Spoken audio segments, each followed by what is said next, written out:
তখন বাজে রাত 12টা 1 মিনিট। আমি যাচ্ছিলাম একটি গাছতলার নিচ দিয়ে। হঠাৎ কিসের জানি এক শব্দ হলো।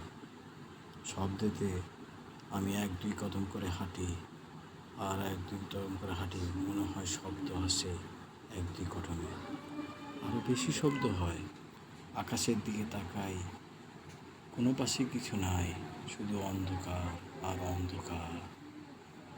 কিছুই দেখি না দু চোখে। সামনে রাস্তাতেও কেউ নেই, কিন্তু কিসের জানি শব্দ আসে। আবার দূর থেকে আলো দেখা যায়, কিন্তু বুঝতে পারছি না কি হবে। ভোরের আলোর মতো কিছুটা আবার দেখা যায় আলো, আবার অন্ধকার, আবার কুয়াশা।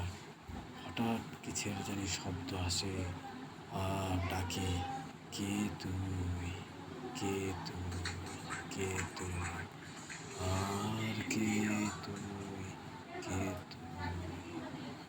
আবারও শব্দ আসে, এই তুই কি আমাকে দেখিস?